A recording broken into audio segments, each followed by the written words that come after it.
அனைவருக்கும் வணக்கம். நான் உங்கள் எஸ்ஆர்கே.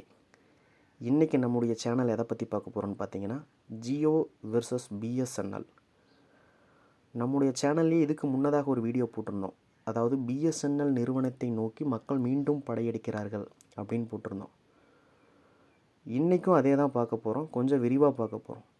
என்னன்னு பார்த்தீங்கன்னா, மக்கள் தன்னுடைய எண்களை PORT செய்து ஜியோ மற்றும் ஏர்டெல் நிறுவனத்திலிருந்து பிஎஸ்என்எல் நிறுவனத்திற்கு லட்சக்கணக்கில் மாற்றிக்கொண்டிருக்கிறார்கள் என்ற அதிகாரப்பூர்வமான உண்மை வெளிவந்துள்ளது.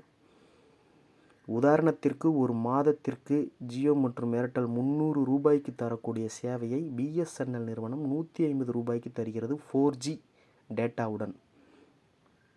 இதனால் மக்கள் அனைவரும் இந்த இரண்டு தனியார் நிறுவனங்களான ஜியோ மற்றும் ஏர்டெல்லை விட்டு பிஎஸ்என்எல் நிறுவனத்திற்கு செல்கிறார்கள் என்பது உண்மையாகிறது. இன்னும் ஒரு சில செய்திகள் என்ன கூறுகிறது என்றால், பிஎஸ்என்எல் நிறுவனத்துடன் டாடா இணைந்து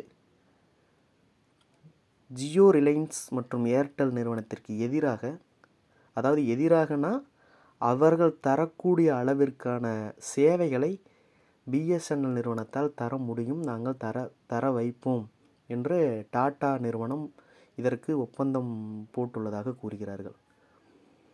உங்களுக்கு ஏற்கனவே தெரியும், டாடா டொக்கோமான்னு ஒரு நெட்வொர்க் வச்சுருந்தாங்க. அது முன்பொரு காலத்தில் அதை சரியாக செயல்படுத்த முடியல அப்படின்னு அதை ஏர்டெல்கிட்டே ஒப்படைச்சிட்டு போயிட்டாங்க.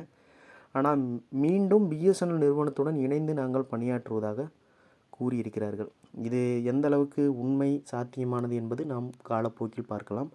ஆனால் இப்பொழுது செய்தி என்னவென்றால், ஜியோ மற்றும் ஏர்டெல் நிறுவனத்திலிருந்து மக்கள் லட்சக்கணக்கில், 1000 10,000 இல்லை, லட்சக்கணக்கில் பிஎஸ்என்எல் நிறுவனத்தை நோக்கி தனது பார்வையை திருப்பி விட்டார்கள் என்பது மறுக்க முடியாத உண்மையாக இங்கு விளங்குகிறது.